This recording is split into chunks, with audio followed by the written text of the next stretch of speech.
Chris Eubank. Chris Eubank is a showman.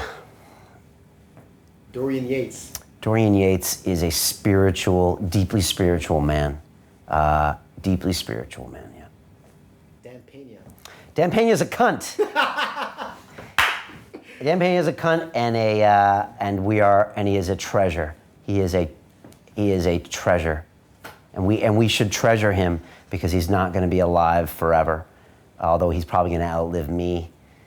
But we should treasure him. We really should. You're getting on his wall of fame pretty soon, so I've heard. There's a rumor that I will be the fastest person to ever appear on the wall of fame.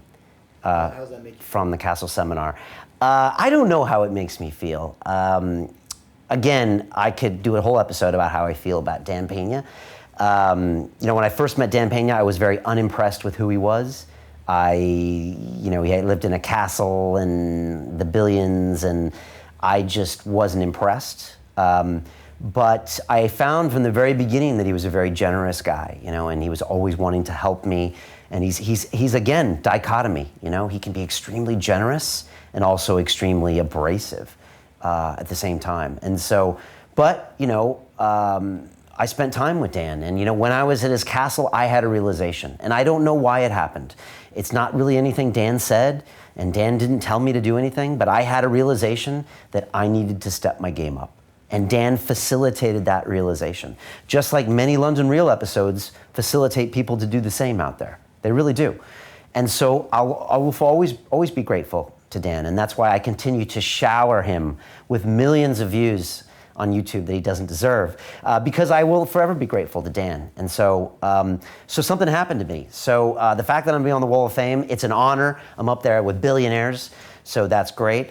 But for me, I don't know, I'm not a bottle popper. I don't really think much of awards. So for me, I'm focused on us producing great products, great things for London Real. I don't pop bottles when we make a lot of money. I don't pop bottles when we have great shows. So for me, it's great to be on the Wall of Fame, but we'll move on.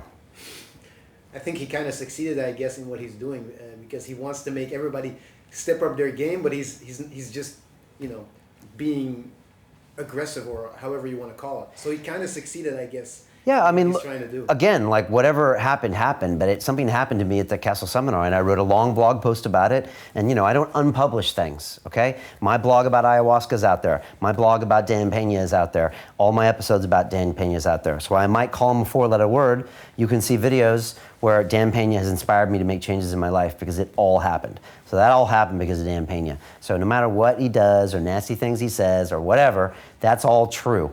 And so it's an honor to be on that wall. Who am I kidding? And I'm glad that I'm up there. And I'm glad the things that London Real has done for Dan as well.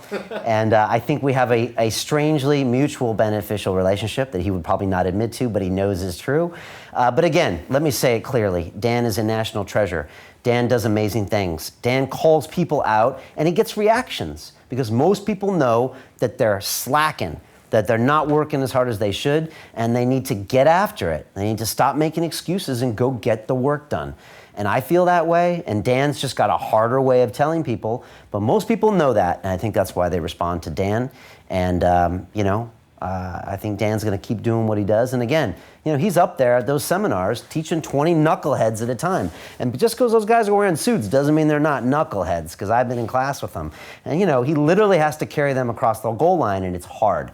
And so, look, he's doing God's work. He really is. He really is, and people forget that about Dan. He really is out there doing that work. And again, he really does spend time doing that. Of course, yes, it's all in his own self-interest to do that, but of course, that's the dichotomy of ego. And, that's like Gary Vee, selflessly selfish. You could say the same thing about me. He's out there spreading a message, and it also promotes him.